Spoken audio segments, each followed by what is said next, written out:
Orasan ano? 10? Ha? Purihin ang Panginoon at nawa na ang pagpapala ng Panginoon ay sumaatin sa araw na ito. Sige po. At yan, salamat Brother Johnson sa mensahe na yan, na talagang papalapit na po ang paparito ng Panginoon. At nakikita na lang natin ang mga palatandaan na yan. At lalong umiinit at umiinit. So, ano expect natin? Kundi ang ihanda yung ating mga sarili. Tama po. Kanina nabanggit nga ni Brother Johnson, kahit nasa end time ka, sa panahon natin na kinabubuhayan, kahit nasa end time ka, kung hindi may dadagdag sa iyo ang revelasyon ng 7 thunders, maiwan ka pa rin sa rapture. Sana paniwalaan nyo to. Without the knowledge, without the revelation, without the revelated oil na manggagaling sa 7 kulog, maiiwan ka pa rin sa rapture. So, anong kinakailangan ng tao? Anong kinakailangan ng mga mananampalataya sa end time? Kailangan nilang maghanda. Tama? Kaya nga mapalad ang bumabasa, dumidinig at tumutupad. O nagbabantay. Di ba? Naaklat ng hula sapagkat ang panahon ay malapit na. Hindi lang tumutukoy yan sa kaligtasan, kundi tumutukoy yan sa pag-agaw. Tama? Ha? Mapalad na naglilinis ng kanyang damit. So, the only thing na malinisan ka is by the Word of God. Yun lang. By the Word of God. Kaya marami nag-period. Lumihis ang katuruan, mga kapatid. Alam niyo, sabi ni Brother Amos, ang bride ay napaka-minor eh. Nandun na sila sa simpleng maliliit na gawain. Kasi yung comparison sa eagle nga eh. Di ba? Yun ang attributes ng bride eh.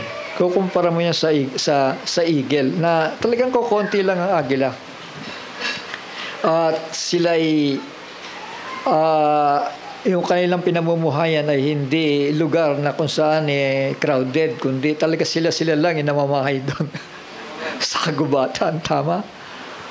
Ngayon, tandaan natin lagi, halimbawa nakatayo kayo dyan, nakaupo kayo dyan sa loob ng 10 taon, tandaan nyo nito, huwag niyong isipin na kayo'y mapapasama sa rapture.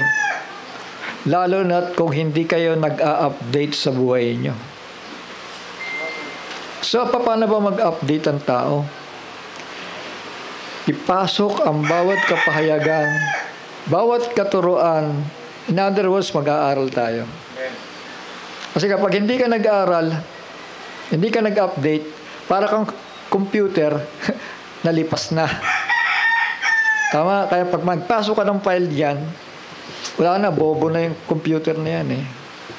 Hindi na kaya magpasok ng malalaking file eh.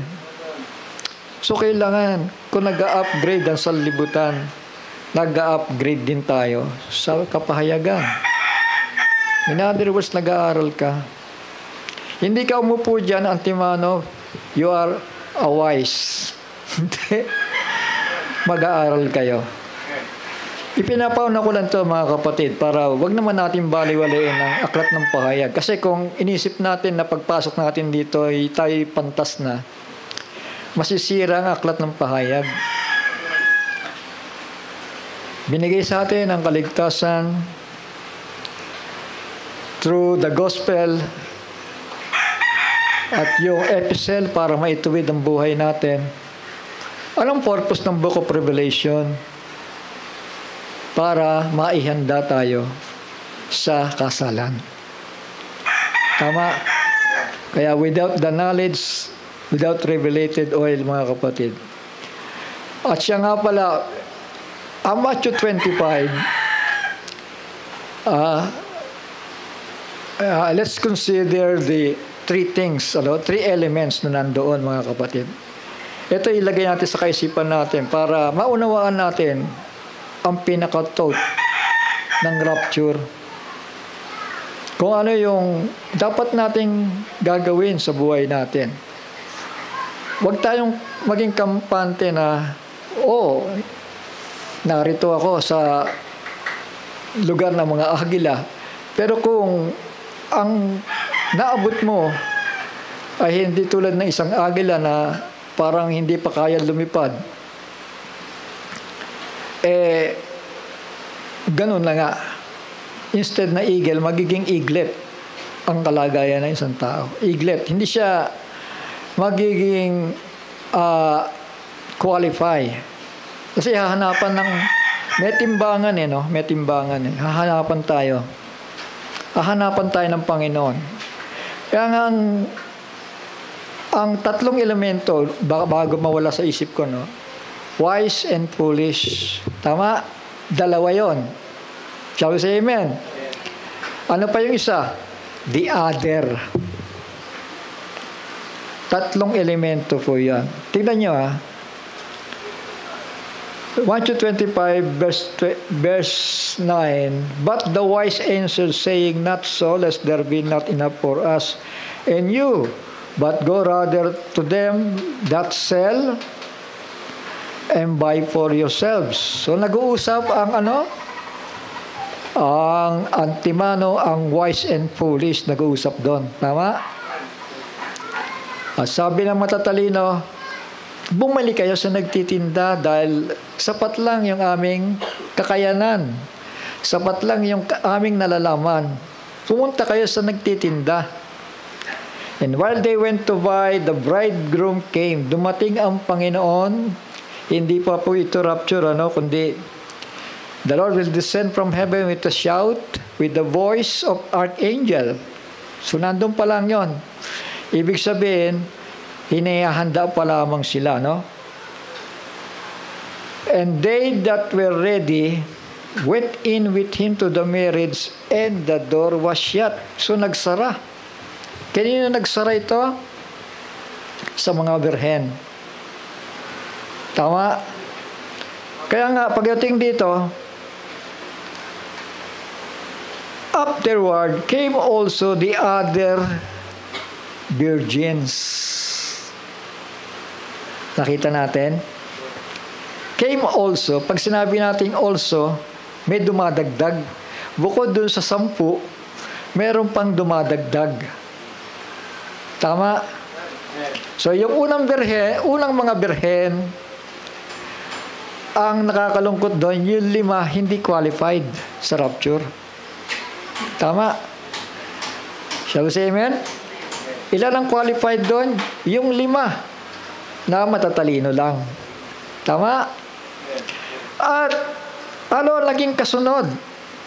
Nang habang sila'y bumibili, ay may another group of virgins sa verse 11, came also the other virgins, saying, Lord, Lord, open to us. Kaya bakit nila na sinasabi na, Lord, buksan mo kami? Bakit? Kasi ito na yung closer Ibig sabihin, yung mga tanda, ang palatandaan, maaring yung mga birhen na nauna, 5 ay maaring nakuha na. O maaring nagpalitan ng katawan, mga kapatid. Open to us. Pero yung naunang 5, bumibili lang sila. Bumibili. Ang magiging question mo dyan, nakabili ba o hindi? Di ba? Pero may desire ba sila? May desire. Maliban sa may desire, pwede silang makasama. Pero yung walang desire, para ma-upgrade sila, mga kapatid. Kasi may thunders pa eh. Hindi naman ibig sabihin na sa end time message ka, kasama ka sa rapture. Maliban na lang kung sapat ang langis mo at mamamatay ka ng maaga, babangunin ka ng Panginoon sa huling araw. Tama? Pero kung sa panahon ka ng mga kulog mabubuhay at kukulog at wala kang naunawaan, eto ngayon. Afterwards came also the other virgins. Kasi ang shout ay nagsimula nung buhay pa si Brother Branham. Tama po. At the evening, there was a cry made.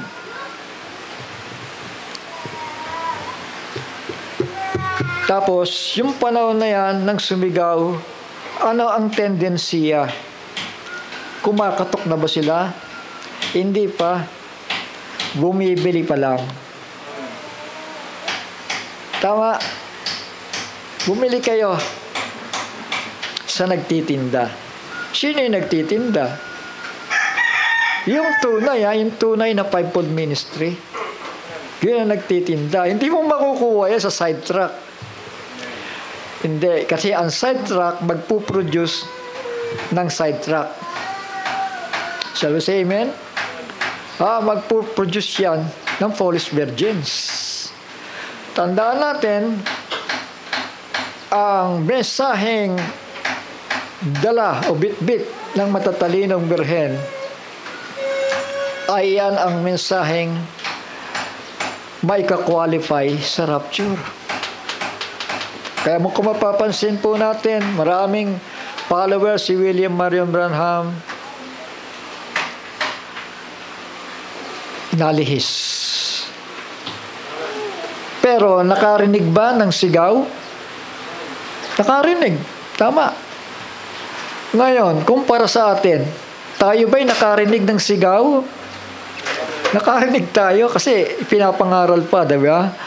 At the midnight, there was a shout made at patuloy pa ipapangaral yun, mga anak.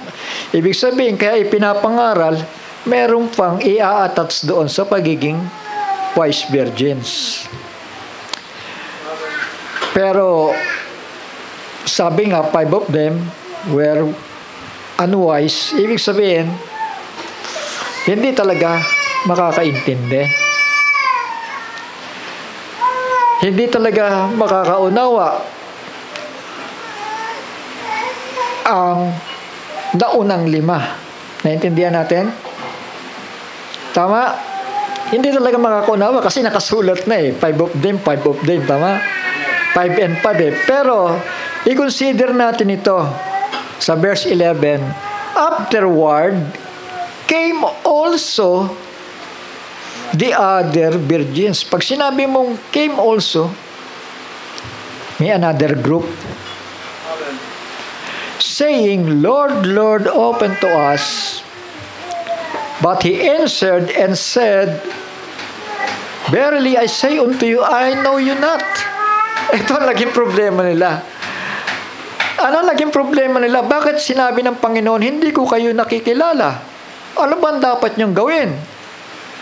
Mga anak ko, mga kapatid ko, anong dapat niyong gawin? Para maisama kayo sa panahong ito na aagawin. Ang naging problema ito. But he answered and said, Verily I say unto you, I know you not. Kasi wala kang tinimbang ka, hindi sumapat yung langis na nire-required ng Panginoon, yung revelation, yung revelated oil, hindi sumapat. Kaya nga sagot ng Panginoon, I know you not. So, anong dapat gawin? What's therefore? So, hindi pala ang Panginoon, pinapasok kayo dito, antimano, wise yung kalahati, foolish yung kalahati. Kundi may gagawin ka. Kung ikaw ay nagkulang sa kaalaman, sabi nga, di ba? Ay tapat siya para magbigay sa iyo ng karunungan. Tama? Amen? Kung nagkulang sa kaalaman, marami tayong pagkukulang. Lalo na, masyado na naging busy sa hanap buhay. At kung ano-ano pa. Iba-iba ang kondisyon ng tao eh. Hindi tayo pare-pareho. Merong antimano, nakakilala sa Panginoon, nasa taas na. Tama? Mayaman na. Tama? Meron naman, nakakilala sa Panginoon, gumagapang sa hirap. Tama? So, i-consider ng Panginoon yan, yung mga sitwasyon na yon. Pero, ano ang dapat gawin ng isang mahirap? Ano ang dapat gawin ng isang mayaman? Ano ang dapat gawin ng isang mangmang? Ano ang dapat gawin ng isang pantas? Ito. Magbantay nga kayo. Magpuyat nga kayo. Ibig sabihin, may paraan. Sinong gagawa ng paraan? Ang Panginoon Diyos ba? Hindi, kayo. Tama. Kaya may effort. Being a wise virgins, mag-e-effort kayo. Hindi kayo tinawag dito, antimano. Sama ka sa rapture, o kayo, hindi. Hindi ganun ang Panginoon eh. Binibigyan pa rin tayo ng free will. Kung paano mo yayakapin ang kanyang salita. Kaya nga, ang mapalad ay yung nakikinig.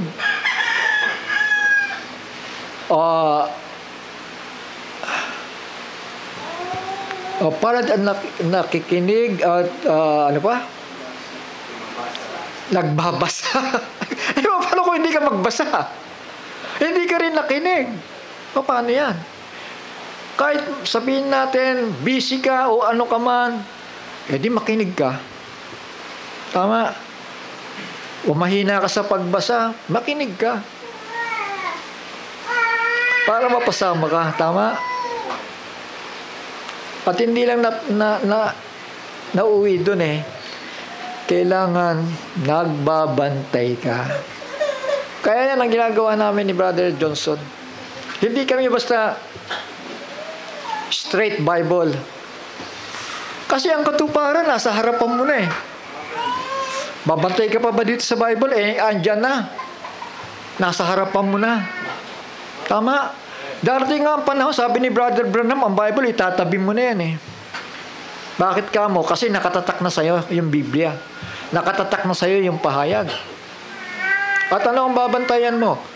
Yung nangyayari sa Middle East. Yun nangyayari sa buong mundo. Hindi ba yan ang katuparan ng Biblia? So babalik ka pa ba sa Biblia kung nakatatak na sa'yo yung pahayag? So ang mangyayari mga kapatid, ang problema sa rapture ay yung other virgins at yung foolish virgins na nauna. Yun ang mga problema. Dalawang grupo yon. Ibig sabihin, late comers. Naintindihan natin? Alam niyo, sabi ni Brother Jackson, malamang ang foolish virgin karamihan sa kanila mga kabataan. Yun ang pagkakasabi niya. Bakit mga kabataan? Karamihan sa mga bata ngayon, titigas ng ulo Kristiyano na, masuwayin pa rin Hindi mo mautusan wait lang. Hindi ba? Ano yan? Kasama ba sa flock yan? Kasama Individual po ang kaligtasan ng tao. Hindi kayo pinapasok dito sa loob At sasabihin ng Panginoon, kasama kayong lahat sa rapture. Hindi po. May effort. Kaya nga yung mga salitang magbantay, makinig, magbasa, tumutupad, magbabantay. Yun yung mga terminology, huwag natin kakalimutan yun. Kasi miski ako sa sarili ko, alam niyo, pag Book of Revelation, ang pag-uusapan, talagang pakiwari ko, thunders na lang. Thunders na lang, mga anak, mga kapatid. Kaya nga sinasabi ko ngayon, without the revelation of the seven thunders, kahit updated ka ngayon, pero dumating ang kulog, hindi ka pa rin kasama sa rapture. Kung hindi mo mare-recognize. Madalas nga natin binabasa yan eh. Di ba? Pinakilala na nga ni Brother Jackson kung sino yan, tao na yan eh. Nagagamitin bilang a first bang of thunder. Yung first bang, ibig sabihin sa kanya mag-trigger sa tao na yan. At yung magsasabing wala yan, may mga ganun eh. Binabasa mo na ilang bersikulo, 1, 2, 3, ang sagot eh wala yan. Kaya tignan mo ang attitude ng tao. Saan ka nakakita? Nagpupuri sa Panginoon, nakabonet. Didiretsuhin ko na, mga kapatid. Di ba? Ano yan? Winawalang puri mo ang sinasamba mo. Bawal yun. Bawal ang magtaklob. Ano ka, Freddy Aguilar? Bawal po yun. O baka hindi na-update ng tao. Sige nga. Mga kapatid, hindi basihan ng karunungan, kayamanan dito. Tandaan niyo ito sinasabi ko. Ang Biblia, ibinigay sa mangmang. Tama ba ako? Upang ano? Upang ipahiya ang matatalino at mga pantas. Kasi kung talaga nakaunawa ang tao, mga kapatid haharap ka sa publiko, nakabonet ka. Tapos umaawit ka, nagpupuri ka, na sinasabi mong Diyos yung sinasamba mo, pero hindi ka marunong gumalang. Mga ganung bagay, mga kapatid. Kailangan sensitive ka. Kaya nga ang dahilan magbantay nga kayo. Magbantay nga kayo. Tama.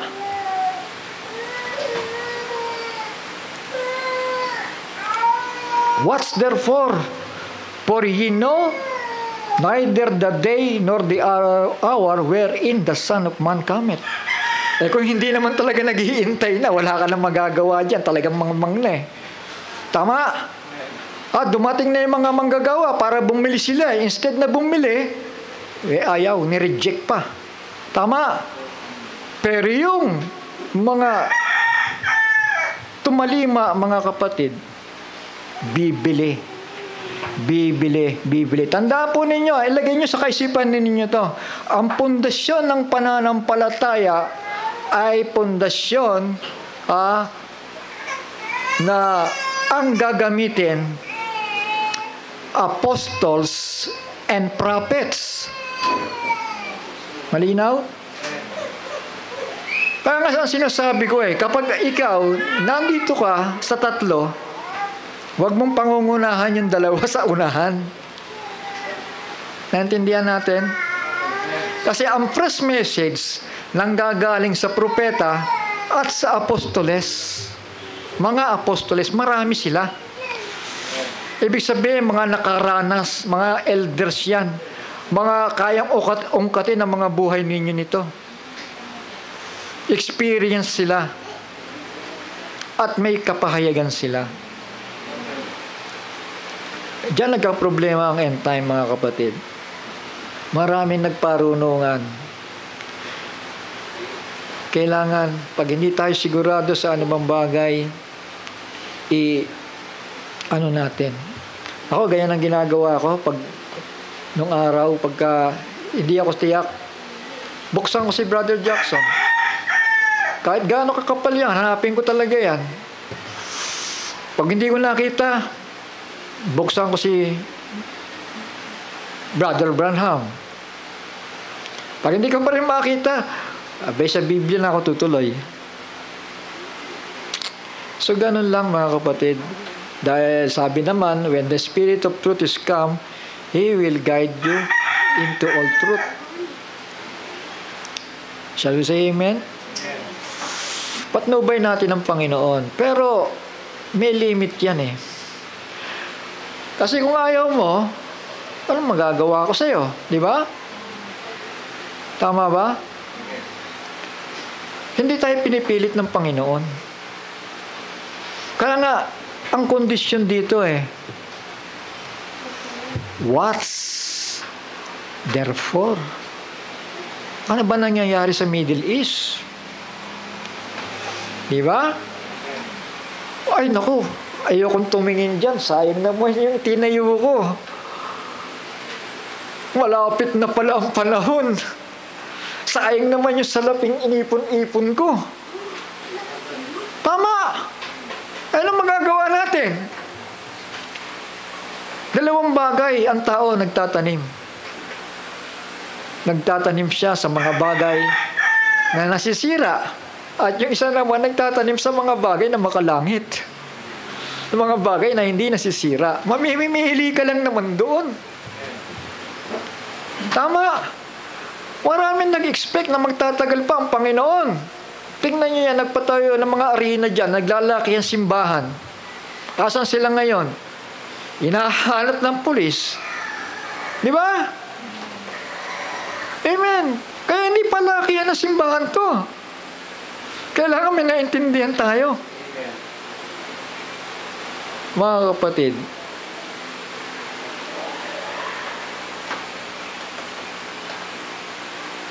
kailangan nating magtiwala sa kung ano ang nasusulat na. Dahil pagdating ng panahon, alam nyo, yung tinig ng kulog, unwritten Hindi yung nakasulat. Depende na lang kung kung namuhay ka ng may katwiran. Kung namuhay ka ng may kabanalan. Depende yan. Diyan magpapahayag ang Panginoon kung karapat-dapat ka pagbuksan ng unawa. Hindi. Follower ako ni Brother Jackson, follower ako ni Brother Branham, sigurado na ako dyan. Nagkakamali tayo, mga kapatid, through my experience. Hindi lang ako nagsasalita dito kasi ayaw kong manakit ng tao mga kapatid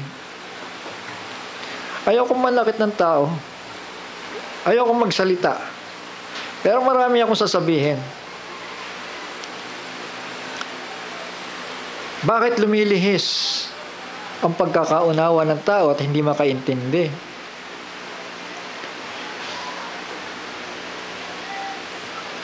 Di ba? Dahil sa unrighteousness na naka-attach pa sa buhay ng tao. Pero kung ikaw, kahit baguhan ka, papasok ka dito, nagmamahal ka sa katotohanan, may awa ang Diyos, pwede kang masama sa rapture.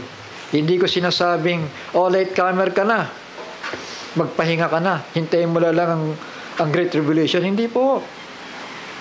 The fine linen is the righteous acts of the saints. Tama. Ang titignan ng Panginoon kung paano ka nabuhay paano ka namuhay paano mo tinirato ang kapwa mo. Ibig sabihin, hindi ka na ba magagalit? Mga kapatid, titignan nyo ang buhay ni Kristo, tignan nyo ang buhay ni John the Baptist, kung hindi sila nagalit sa buhay nila. Tignan nyo si Pablo, kung paano siya magsalita. Di ba? Ang sino mang mangaral ng ibang aral ay itakwil ninyo. Di ba? Ako, sanay ako sa takwilan eh. Di ba? Itakwil ako dahil nanindigan ako sa katotohanan. Tama? Di ba? Itakwil ako basta nasa katotohanan ako. Eh ako, hindi naman ako nagtatakwil eh. Ako nga yung humihili. Tayo nga yung humihili. Na baka may chance pa. Kasi kung ipipilit ng tao na wala yan, bagamat binabasa, may mga supporting verses pa nga eh. At ipinakilala pa ng major apostol. Tandaan niyo, maraming apostles. Isa doon ang major. Maraming mga propeta, pero isa lang doon ang major. Tama? So, may major, may minor. At kasama po doon yung tatlo. Teachers, pastors, evangelists. Kaya nga, tanongin mo ang mga tao, hindi sila nagkiklaim eh. Basta ako, evangelist lang ako. Di ba? Miski yung pagpapastor, na bagamat meron siyang inaalagaan, hindi niya kiniklaim bilang pastor, evangelist pa rin. Tama? Kasi alam niya yung sukat niya eh. So, ganun dapat tayo. Kasi kapag ang kapahayagan ng Panginoon ay ipinataw sa iyo, mga kapatid, doon mo makikita ang calling mo. Panginoon, bakit ito yung hinahanap ko? Bakit ito yung pinapaunawa mo? Bakit ito yung pinapakita mo? Na itong bagay nito, hindi naman ito pinakita sa akin ng mga nauna. Bakit ito ang pinapakita mo? O baka naman may calling ka. Hindi natin masasabi yun eh. Kasi depende sa puso mo yun. Kapag ikaw ay kontento na, sasabihin mo sa sarili mo, ay, salamat, kasama na ako sa rapture. Pero kapag ganon, may danger yan eh. Diba? Kasi pag nagsalita ka ng ganyan, masisira ang iniutos ng Panginoon sa'yo na magbantay ka. Tama? Magbantay nga kayo. Yun ang susi eh. Yun ang susi para masama ka sa rapture. Magbantay nga kayo para tumalino ka. Para magkaroon ka ng kapahayagan. Shall we say amen? Kaya nga ako, sabi ko sa inyo, aminado nga ako eh. Nang pumasok ako dito, 1965, umalingaw-ngaw na ang sigaw. Ibig sabihin, nandun ang wise and foolish, tama. Nung pumasok ako sa end time, is 1980, 88, 89. Wala akong alam eh. Alam mo yung end time na yan? Ano ba meron dyan? Unti-unti na-input sa akin ang tamang mga katuruan. Hindi agad-agad yun. Kasi galing ako sa Trinitarian eh. Pagpasok ko ng end time, ang una ko natutunan, bautismo. Baptism in Jesus Christ's name.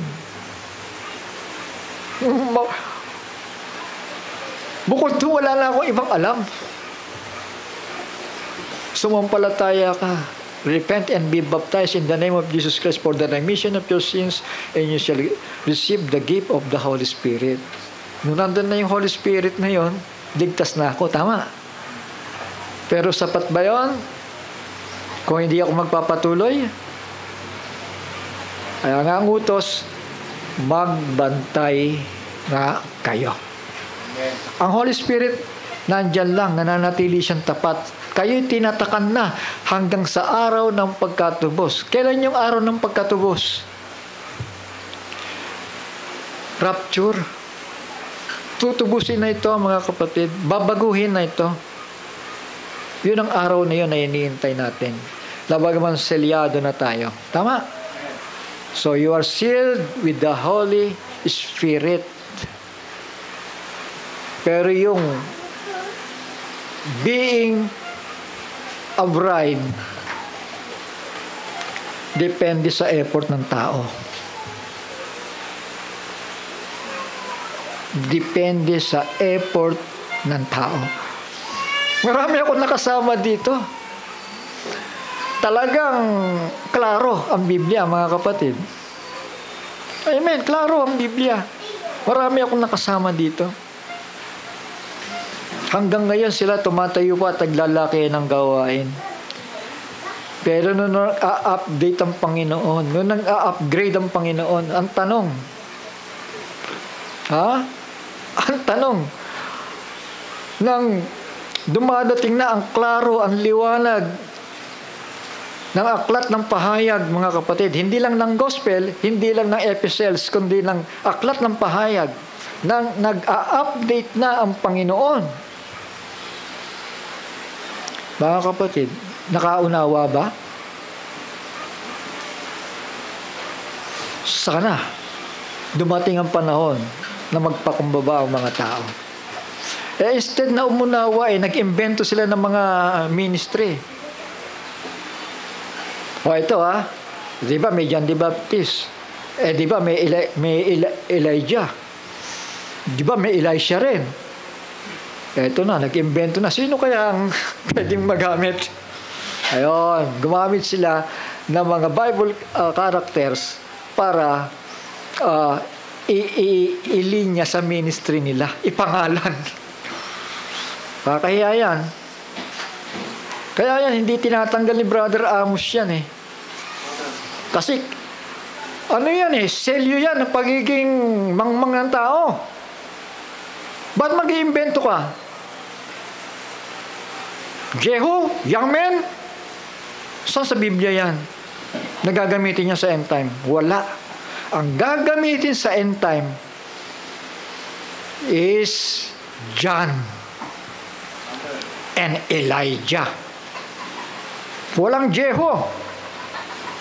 Walang young men. O kung ano-ano pa, mga kapatid. Kaya dapat naka-program lahat Kasi programa na ng Diyos yan Apostles, prophet. Apostles, prophet. Major apostles, major prophet. Then, minors. Tama? Sa fivefold ministry, minors. Minor apostle, minor prophets, minor evangelists, sabihin na natin, pastors and teachers. Yun ang programa ng Panginoon. Pero hindi ka na uli magbabalik pa doon para gamitin yung mga ganyang ministry. Tapos na yun yung Elijah, Elisha. Pagkatapos si Jehu, young men. Wala na po. Ang dapat mag-interpret ng Book of Revelation, walang iba yung nakakita ng mga bagay sa harapan. Sino yan? Si John. The end time John. May end time John. Sabi ng iba, wala yan. Pwede ba naman yung wala? Binabasa. Mga kapatid, huwag nating ugaliin yung ganyan. Huwag niyong ugaliin niya, mga kamanggagawa ko. Mahal ko kayo. Pilit kayo niyayakap ng tao, pero sa isang kadahilanan, napakaraming malalalim na bagay na tinatanggap ninyo sa mga turo ni Brother Jackson. Bakit yung pinakasimple at nasusulat hindi ninyo maintindihan? Anong meron? Ipinakikilala na ni Brother Jackson, hindi nyo pa rin makita. Bakit? Dahil sa maitim? Hindi po ganon. Ang tingnan ninyo yung mensaheng dala. Kung naglilinya ba sa turo ng apostol? Major apostol. Meron pong major apostol.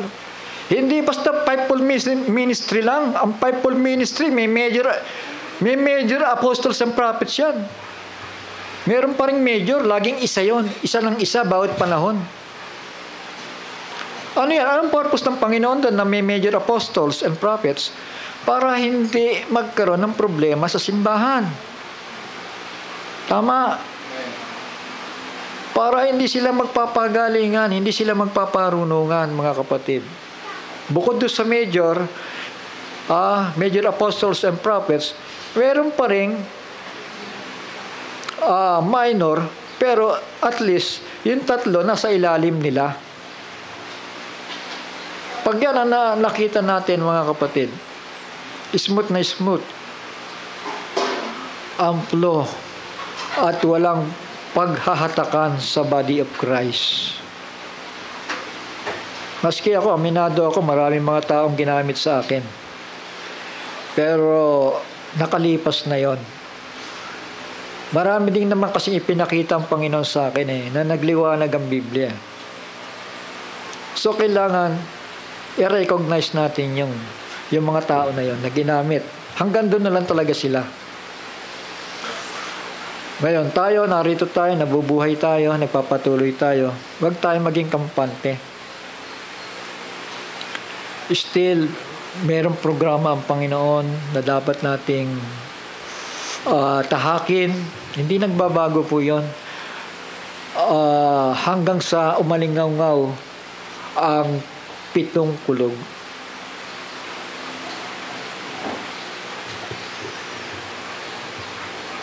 Pitong kulog, mga kapatid. Asan yung iba? Mga anak, nasan kayo?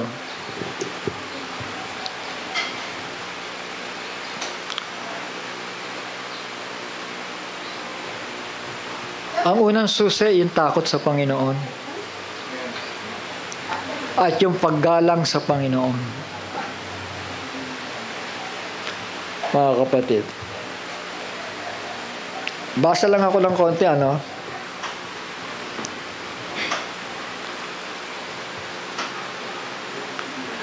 Sa Deuteronomy chapter 5 verses, hindi ko na maalaman kung anong verses ito. Basahin ko na lang. And Moses called all Israel and said unto them, Hear, O Israel, the statutes and judgments which I speak in your ears in this day, that ye may learn them and keep and do them. So yun. Si Israel ay tinawag at sinabi, makinig kayo, Israel. At ipapaalam ang kahatulan at ang kalooban ng Panginoon upang kayo'y matuto. That you may learn them, upang maalaman ninyo and keep and do them. So yun, mga kapatid. Honor thy father and thy mother as the Lord thy God hath commanded thee, that thy days may be prolonged and it may go well with thee. So yung pagbibigay, mga kapatid, ng pagkilala sa ating mga magulang, yung ama natin sa pisikal, at yung magulang natin sa spiritual, mga kapatid. Yung mga pundasyon ng pananampalataya yun, mga kapatid. Honor thy father and thy mother as the Lord thy God hath commanded thee, that thy days may be prolonged and that it may go well with thee. Para maging bumuti ang buhay mo, igalang mo nanay mo at ang tatay mo. Tama? At hahaba pa ang buhay mo. Tama? Amen? Ganon din sa mga spiritual father natin and mother. Yung mga ginamit sa buhay natin, mga kapatid. Tingnan nyo, yung mga suwail, mga kapatid.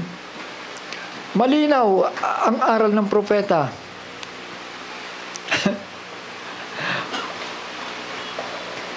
Mga kapatid, ito alam ni Father Johnson to eh. Napakalinaw ng turo ng propeta, pero bakit ngayon binabaliktad ang turo ng propeta? Lumalabas sila, mas marunong pa sila sa propeta, mga kapatid eh. Isipin pa, may 7 thunders, nandito yung 7 thunders. Samantala yung 7 thunders ay nasa 7 church age. Grabe, mga kapatid. Sabi ng propeta, sarado pa ang mga selyo. Sabi naman ng mga to, bukas na. Di ba suwail yan? Tawag yan? Mga kapatid, honor thy father, thy mother, as the Lord thy God hath commanded thee, that thy days may be prolonged, and that it may go well with thee. Hear, O Israel! Deuteronomy chapter 6, mga kapatid. Verse 4 to 7. Basahin ko lang ng diretso. Hear, O Israel, the Lord our God is one, and thou shalt love the Lord thy God with all thine heart, and with all thy soul, and with all thy might. So yun, mga anak, mga kapatid. Pag-ibig sa magulang, pag-ibig sa nanay, sa tatay, sa kapatiran, higit sa lahat yung pag-ibig sa Diyos di ba? Thou shalt love the Lord thy God with all thy heart, with all thy soul, and with all thy might. Buong lakas yun. Mamahalin mo ang Panginoon Diyos. Habang may lakas ka, maglingkod ka sa Panginoon. Bumangon ka sa pagkakatulog, tama? Para ma-update ka. Tama? Shall we say amen? Mga kapatid. Dito po sa Malakay chapter 1 verse 6 to 8, a son honoreth his father. Iginagalang ng anak ang kanyang tatay. Tama 'yon, di ba? And a servant his master. If then I be a father, sabi ng Panginoon, kung ako ay ama sa inyo, where is mine honor? Ayun ang hinahanap ng Panginoon, yung honor niya. Shall we say amen? Yung respect, hinahanap ng Panginoon Diyos. Yung recognize, yung appreciation, yung glory, yung consideration, hinahanap niya sa atin yun. Nasaan yun? Tinatawag niya akong ama. Nasaan yun? And if I be a master, where is my fear? Nasaan ang takot? Diba? Kaya nga sabi ko sa inyo, mga bata ngayon, ang titirigas ng ulo, utusan mo. Bukas pa mangyayari yung utos mo Wait lang. Hindi ba? Tama ako? Ganun ngayon. Pero nasa simbahan tayo Dapat tama ang attitude ng isang tao, mga kapatid. Where is my fear? Saan ang takot niyo sa akin? Diba? Tinatawag niyo ako tatay. Asan ang takot niyo? Meron ba? O sa salita lang. Set the Lord of hosts unto you, O priest. Nadamay pati yung mga pare that despise my name. And you say, wherein have we despised thy name? Ye offer polluted bread. Ayun. Polluted. Ang tinapay ni handog upon my altar, and ye say, wherein have we polluted thee? In that ye say, the table of the Lord is contemptible. Ang mesa ng Panginoon, ang dulang ng Panginoon ay may dungis. Talagang madudungisan. Mga kapatid, kailangan natin ng pagtalima sa Diyos para hindi tayo madungisan. Tama? Kasi pag nadungisan yung isa, lahat yan may dungis Tama? Shall we say amen? Pag nadungisan ako, lahat kayo may dungis Sama-sama tayo Tama? So, kailangan alisin natin yung dungis na yon. Pag pinag-usapan natin, ganong oras tayo matatapos, ganong oras tayo mag-uumpisa, kailangan wag tayong madudungisan doon, mga anak, mga kapatid. And if he offered the blind for sacrifice, it is not evil. Okay lang yan. Diba? And if you offer the lame and sick, it is not evil. Okay lang yan. Offer it now unto thy governor. Will he be pleased with thee? Or accept thy person? Set the Lord of hosts. Tatanggapin ka ba? Sasabihin sa iyo, oy, hindi ko kailangan yan. Basura yan Hindi ba? Shall we say amen? Kailangan Ito ang sakripisyo natin. Hindi literal ang hinihingi ng Panginoon na sakripisyo, mga anak, mga kapatid. Sumasabay lang yon dahil may mga obligasyon din tayo sa Panginoon. Dito po, Romans chapter 12, sabi po dito, I beseech you, therefore, brethren, by the mercies of God. Nakikiusap si Pablo by the mercies of God, that ye present your bodies, lahat tayo, ipipresenta natin, a living sacrifice, holy, acceptable to God, which is your reasonable service. Para pala ikaw ay maging katanggap-tanggap, di ba? Mga kapatid, i-presenta daw natin a living sacrifice. Hindi ka pwedeng tanggihan ng Panginoon, tama? Kasi buhay na handog ka hindi pilay, hindi may sakit, hindi yung patapon na, saka lang ibibigay sa Panginoon, hindi ganon. Kailangan habang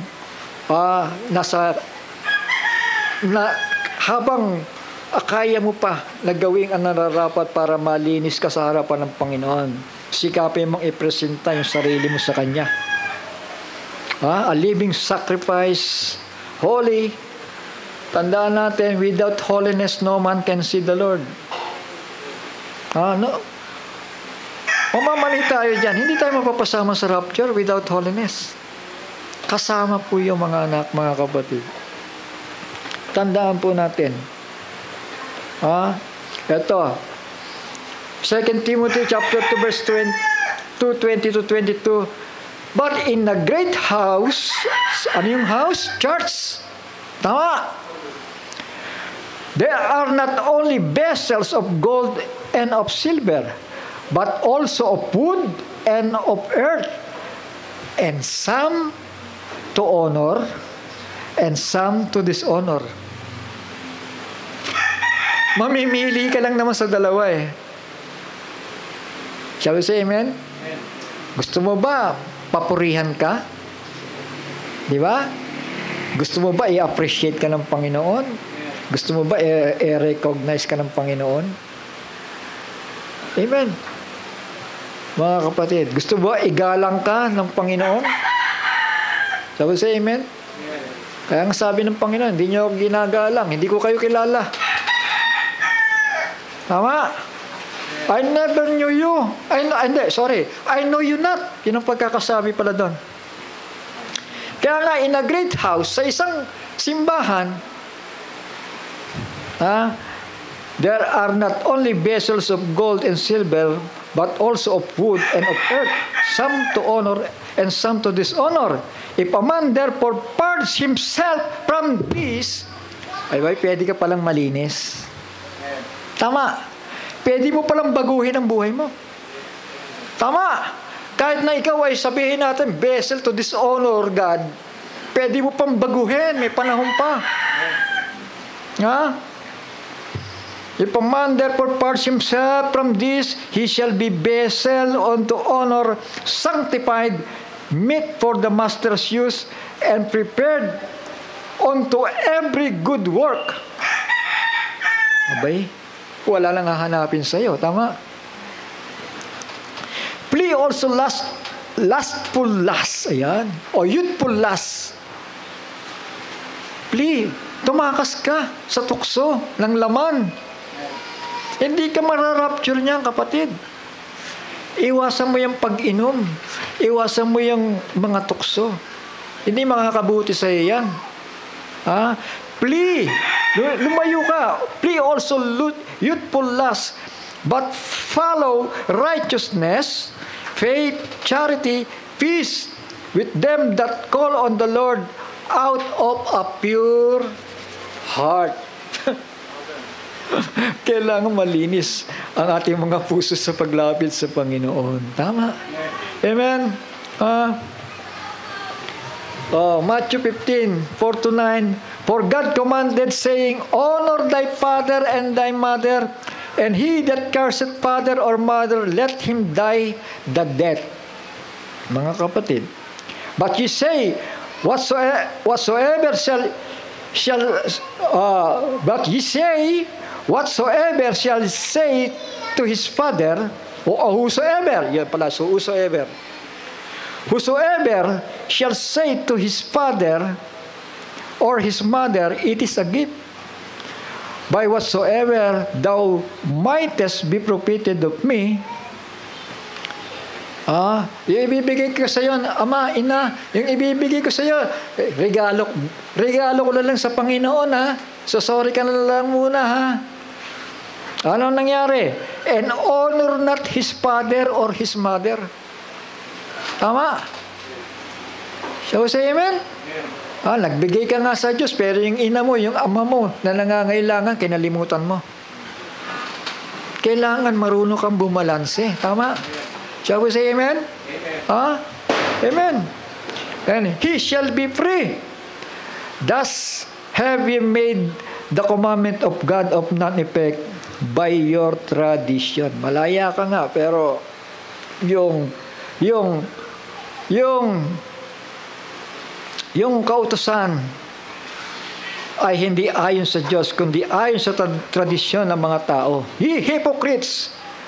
Well did Isaiah's prophecy of you, saying, These people draw it nigh unto me with their mouth, and honoreth me with their lips, but their heart is far from me.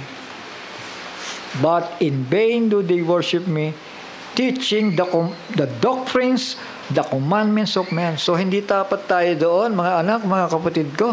Iwas tayo. Na hindi natin namamalayan, nahihila tayo sa doktrina ng mga aral ng mga tao. Kaya ngayon, mga kapatid, may nagsasabing end-time believer, pati yung mga anak nilang babae, pinagtutulakan para yata magpastora mga kapatid para manguna Hindi po yan. Baguhin ninyo yan. Malapit na po mag-rapture. Di ba ninyo nakikita?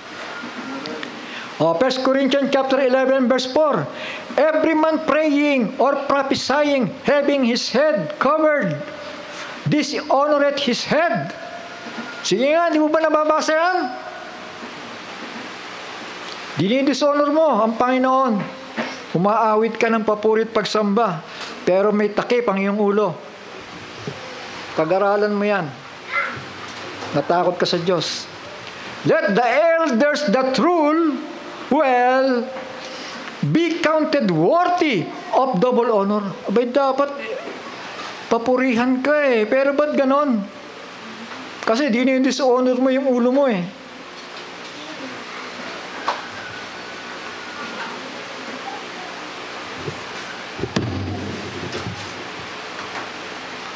Let the elders that rule well be counted worthy of double honor. Tama. Dapat nga i-honor ka, kilalanin ka, itaas ka. Especially they who labor in the word and doctrine. Pero sa kabaliktaran i-honor mo muna, yung dapat i-honor. Sino yan? Ang Panginoon. Tama.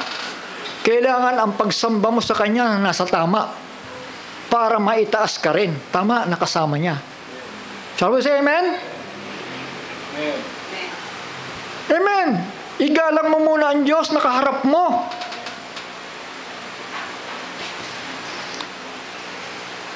For the scripture said, Thou shalt not muzzle the ox, or that treadeth out the corn, and the laborer is worthy of his reward. Kung talaga nagpapagalang tao, worthy siya. Dahil lumalakad siyang parehas at patas. At hindi niya ginagawa na ang karunungan ay maging gain, maging profit. O yung pinag-aralan para i-deceive ang tao. Wala nang tago-tago ito, mga anak. Kung lang nga dito, banggitin ko mga pangalan eh.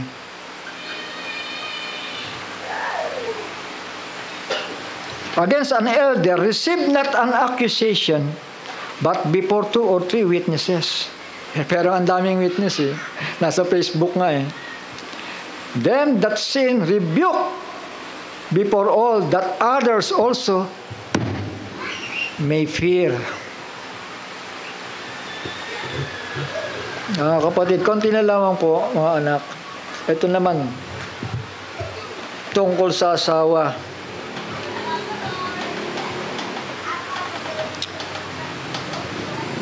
First Peter chapter 3 verse 1.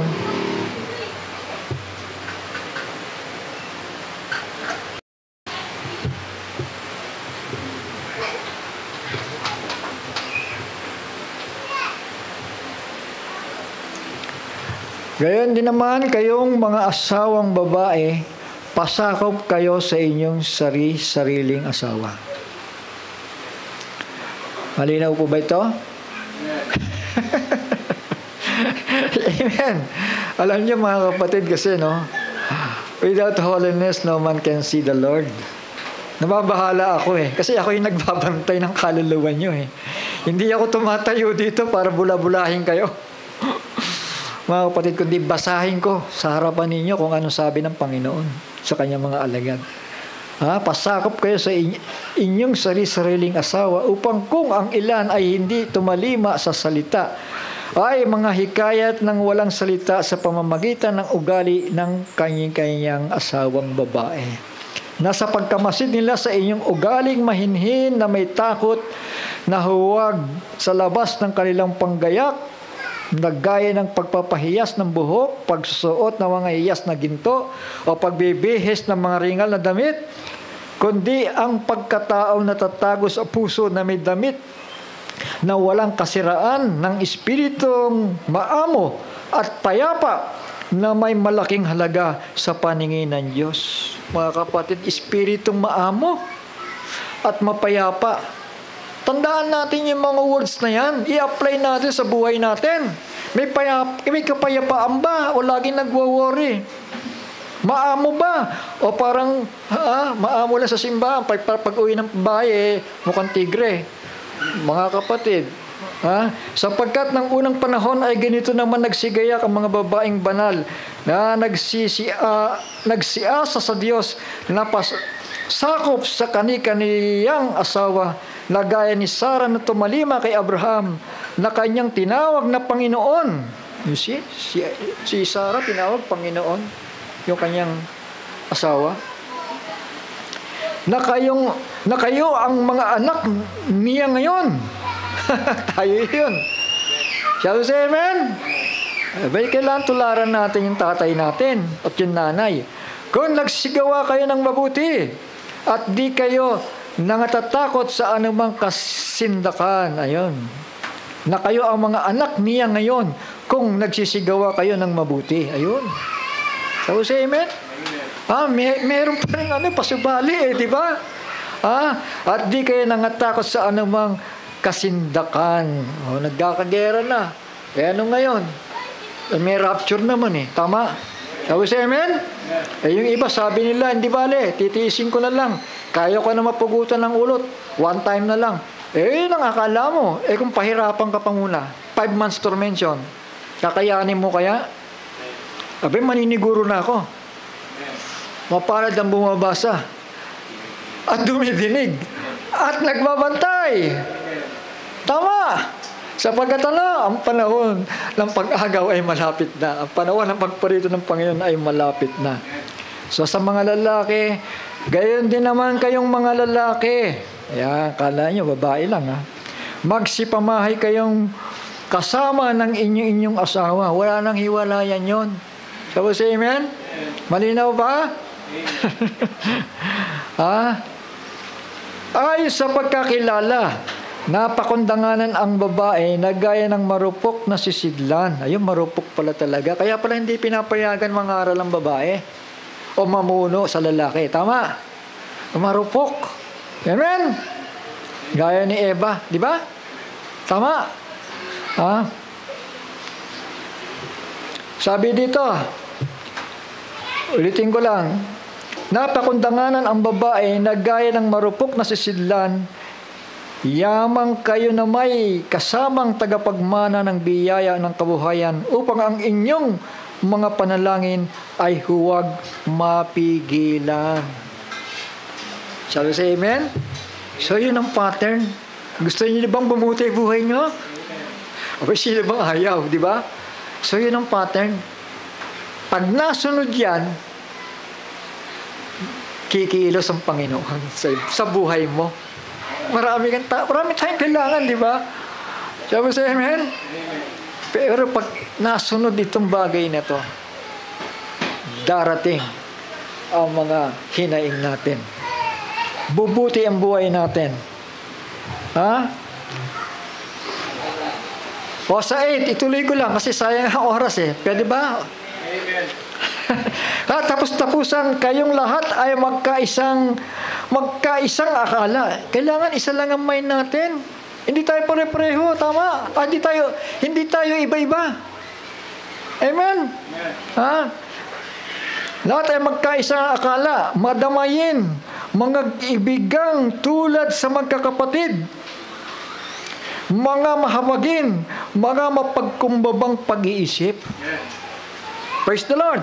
Na huwag ninyong gantihan ng ang masama o ng alipusta ang pag-alipusta, kundi ng pagpapala, sapagkat dahil dito kayo tinawag upang kayo'y magmana ng pagpapala. Sapagkat ang nagnanais umibig sa buhay at makakita ng mabubuting araw ay magpigil ng kanyang dila sa masama. At ang kanyang mga labi ay huwag magsalita ng daya. At tumalikod siya sa masama at gumawa ng mabuti, hanapin ang kapayapaan at kanyang sundan. Sapagkat ang mga mata ng Panginoon ay nasa mga matuwid at ang kanyang mga pakinig ay sa kanilang mga daing. Ngunit ang mukha ng Panginoon ay laban sa mga nagsisigawa ng masama. Yung huling talata na yan, mga kapatid, itanim natin sa pag-iisip natin yan. Dahil magtatagumpay tayo sa buhay na to. Tignan po ninyo yung nangyayari. Huwag naman sanang ipahintulot na manggulo ang China, no? Tama? Amen? Para bago mag-rapture man lang sana ay payapa ang mga agila na nagtitipon sa sariwang pagkain. Tama? Shall we say amen? Shall we say praise the Lord? Di ba yung Middle East? Kasi gumagapang pa lang. Di ba nakikita ninyo? Gumagapang pa lang from Gaza. Gagapang yan sa Lebanon to Jordan. O pagkatapos maggagalit-galit na. Sasabihin ng Amerika, galit na tayo. Diyan ka na. Magkalaban na tayo ngayon. Ayan na. Darating ang Panginoon. Shall we say praise the Lord? So yan. Purihin ang Panginoon dahil hindi po tayo naging mangmang sa bagay nito. Tama. Hindi tayo naging mangmang. Purihin ang Panginoon. Tayo manalangin sa sandali sa maiksing panalangin. Amang banal na nasa langit, muli kaming nagpapasalamat sa mga salitang ito na aming